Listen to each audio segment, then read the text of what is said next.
Halo guys, welcome back to my channel. Kali ini aku akan spoiler sedikit tentang Korean horror movie yang berjudul Metamorphosis.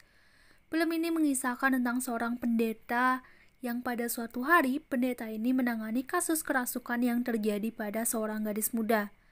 Pendeta ini sudah melakukan pengusiran setan pada tubuh gadis itu, namun sayangnya iblis pada tubuh gadis itu sepertinya sudah menyatu dengan jiwa si gadis, sehingga membuat iblis itu memilih bunuh diri untuk menciptakan rasa bersalah pada diri sang pendeta. Namun sebelum mati, iblis itu berpesan akan kembali lagi dan menghantui keluarga dari si pendeta, dan meminta pendeta untuk melindungi keluarganya. Lalu karena kasus si pendeta ini, kakak dari si pendeta dan keluarganya memilih pindah ke rumah baru yang dibeli dengan harga miring. Keluarga ini terdiri dari ayah, ibu, kakak tertua, anak kedua, dan anak terakhir. Pada saat pertama pindah ke rumah itu, hanya anak kedua yang terlihat sangat tidak suka dengan kepindahannya. Namun, lambat laun keluarga itu bisa beradaptasi. Keanehan mulai terjadi ketika di malam hari, mereka mendengar suara aneh dari rumah tetangga. Si ayah ingin menegur namun ibu melarangnya. Sedangkan anak kedua sakit di hari pertamanya tinggal di rumah itu. Lalu keesokan harinya hal yang lebih aneh terjadi. Ada bangkai kucing yang digantung di balkon rumah mereka. Hal itu pun membuat anak kedua pingsan dan langsung dibawa ke rumah sakit. Ketika mereka pulang dari rumah sakit, mereka melihat bangku kesayangan si anak terakhir malah sudah dihancurkan. Terlebih tetangga tidak tahu diri itu juga memarkir tidak benar, membuat sang ayah kehilangan kesabarannya dan masuk ke rumah tetangga untuk menegurnya. Namun alangkah kagetnya saat yang ia lihat ternyata rumah itu sangat mengerikan. Ada ukiran wajah aneh di belakang rumah. Lalu di dalam rumah, darah berceceran. Ada banyak sekali gantungan salib terbalik juga bangkai hewan. Saat sang ayah ingin pergi dari sana, tiba-tiba ia melihat pria pemilik rumah dengan wajah kaku terus memandangnya. Tak mau berlama-lama di sana, ayah pun memilih pergi dari rumah itu. Namun sampai di rumah ia terus kepikiran dengan apa yang dilihatnya. Terlebih suara aneh dari rumah tetangga terus terdengar sehingga mengganggu semua anggota keluarganya. Merasa ada yang tidak beres, ayah pun melaporkan kejadian itu pada polisi setempat. Namun anehnya, saat mereka ingin memeriksa rumah itu, ternyata rumah itu bersih tidak seperti yang ayah lihat tadi pagi. Ayah pun merasa ini sangat mustahil. Semenjak kejadian itu, kejadian yang lebih aneh mulai terjadi. Saat anak kedua tertidur, tiba-tiba ada yang menarik selimutnya.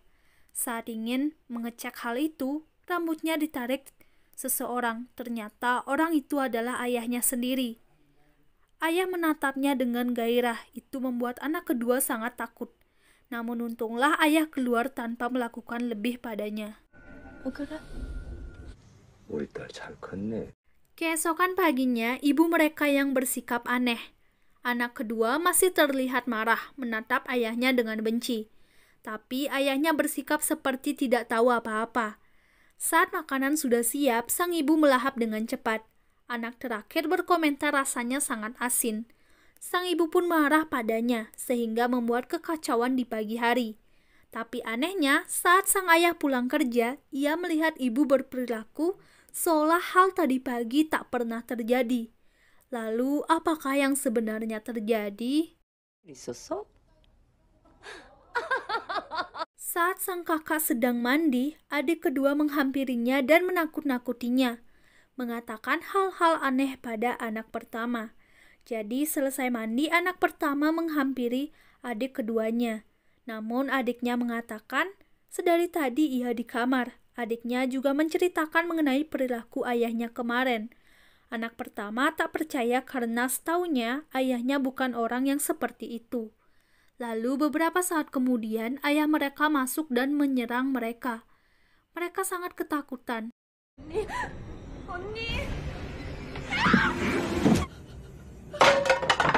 Namun anehnya saat ayah yang lain muncul dari bawah, ayah yang menyerang mereka pun hilang.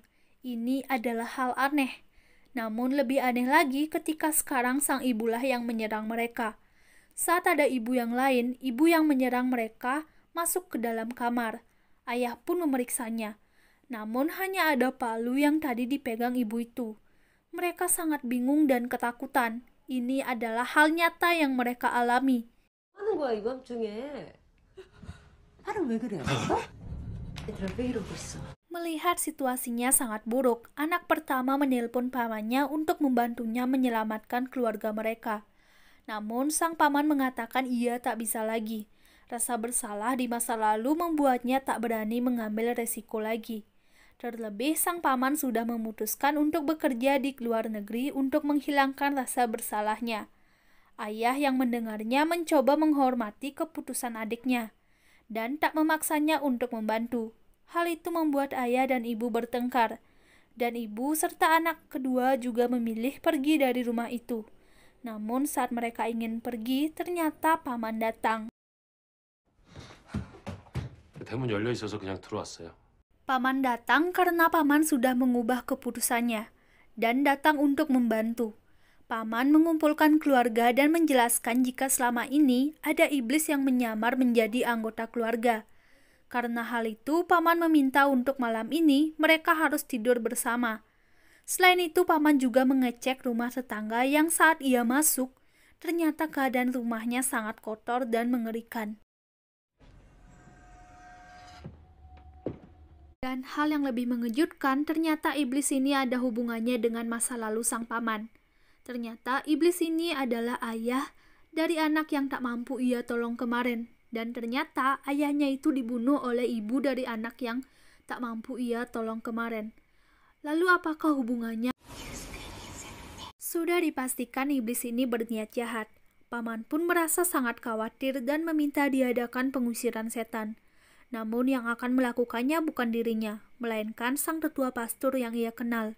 Mendengar hal itu, ayah pun menyetujuinya. Namun saat ingin pergi ke bandara untuk menjemput kepala pendeta beserta antek-anteknya, paman juga berpesan bahwa ayah harus mengawasi anak pertama.